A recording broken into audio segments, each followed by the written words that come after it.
সাগরদিঘিতে গঙ্গায় তলিয়ে গেল ৬ বছরের বাচ্চা মেয়ে। ঘটে গেল মর্মান্তিক দুর্ঘটনা। তলিয়ে গেল ৬ বছরের একটি বাচ্চা মেয়ে। শনিবার দুপুর ১২টা নাগাদ ঘটনাটি ঘটে মুর্শিদাবাদের সাগরদিঘি থানার কিসমতগাদি গঙ্গা নদী তীরবর্তী এলাকায়। জানা যায়, ছোট কিশোর কিশোরীদের সঙ্গে গঙ্গা নদীতে স্নান করতে গিয়ে অসাবধানতাবশত নদীতে তলিয়ে যায় ৬ বছরের কিশোরী আরিফা খাতুন।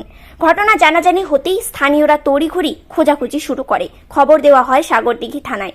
সাগরদিঘি থানার তৎপরতায় এবং ডুবুরি টিমের সহযোগিতায় শুরু হয়েছে তলিয়ে যাওয়া কিশোরীর দেহ উদ্ধারের কাজ।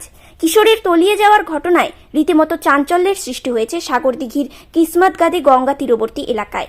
মেয়ের ডুবে যাওয়ার খবর পেয়ে রাজমিস্ত্রির কাজ সেরে হাওড়া থেকে ছুটে এসেছেন বাবা তোফায়েল শেখ। গঙ্গায় তলিয়ে যাওয়া আরিফা খাতুনের পরিবার জুড়ে নেমে এসেছে শোকের ছায়া। ডুবলো আপনার হাতি? ও কালকে বাচ্চা ছেলের সাথে গোসল করতে এসে মানে খেলতে খেলতে তো মানে ডুবে গেছে, তো বুঝতে পারেনি। কটা নাগাদ ডুবেছে? ওই 12টা নাগাদ, 12টা সাড়ে 12টা। যে ডুবেছে কে হয় আপনার? আমার ভাইয়ের মেয়ে। কি নাম তার?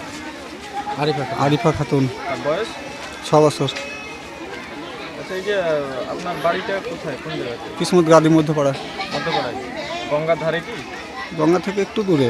একটু দূরে। কার সঙ্গে স্নান করতেছে? ওই বাচ্চাদের সাথে, অনেক বাচ্চারা সব এখানে এসেছিল, ওদের সাথে চলে এসেছিল।